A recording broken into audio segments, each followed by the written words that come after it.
Les membres de l'association Les Amis du Quai de Chavoir n'ont pas hésité à braver les dangers pour franchir l'obstacle qui fait polémique. Le quai de Chavoir, long d'environ 400 mètres, est depuis 4 ans interdit d'accès. Un scandale pour l'association qui exige sa réouverture. Le lac d'Annecy est un lac domanial, c'est donc une propriété de l'État. Et il y a une loi qui gère l'accessibilité des propriétés de l'État. Cette loi a créé une servitude de marchepied qui prévoit qu'on doit pouvoir faire le tour d'un lac domanial sans obstacle sur une largeur de 3,25 m.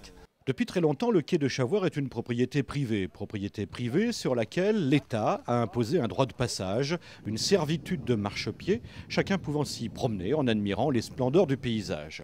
Mais il y a quelques années, les riverains, excédés par les visiteurs nocturnes et peu recommandables du quai, décident d'en restreindre l'accès en installant des portes que les autorités décideront quelque temps plus tard de fermer définitivement à la suite d'une agression, cette fois en pleine journée.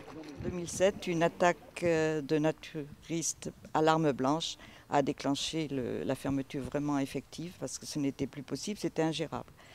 La nuit, il se passait plein de choses et voilà.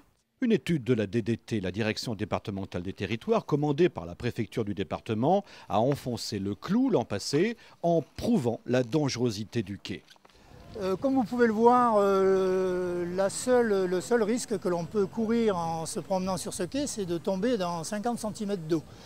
Et pourtant, l'étude montre que les fondations du quai ont été fortement altérées par le temps et par l'eau. On ne le voit pas de l'extérieur, mais le quai s'est creusé par-dessous. Pour les autorités, il n'y a pas de doute, le principe de précaution doit s'appliquer. À moins que des travaux de rénovation soient entrepris. Mais dans ce cas, qui doit les prendre en charge? Les riverains, propriétaires du quai, mais qui se sont vus imposer par l'État la servitude de marchepied. L'État qui impose une servitude sans rien prévoir pour la sécurité des usagers. Le syndicat intercommunal du lac d'Annecy qui applique le principe de précaution. Ou la commune de Verrier-du-Lac, en sachant que l'investissement n'est pas négligeable, selon une étude de la Société d'application de travaux immergés et fluviaux. Alors moi, ce que j'en pense, c'est que j'attends qu'on me dise voilà, est-ce que la commune va devoir zapper certains projets d'investissement qu'elle a mis en programme pour devoir faire 400 mètres de quai ici. Mais je dis également, si je vais faire 400 mètres de quai ici, va-t-on m'imposer plus tard d'aller rejoindre par servitude du même ordre la plage de Menton-Saint-Bernard? La situation est pour l'instant figée. Chacun commence à perdre patience. Les amis du quai de Chavoir, ils l'ont déjà montré. Et bien entendu, les riverains, propriétaires du quai. Cette affaire est réglée depuis 4 ans. Chaque année, il faut remettre ça. Nous ne comprenons pas cet acharnement, vraiment pas.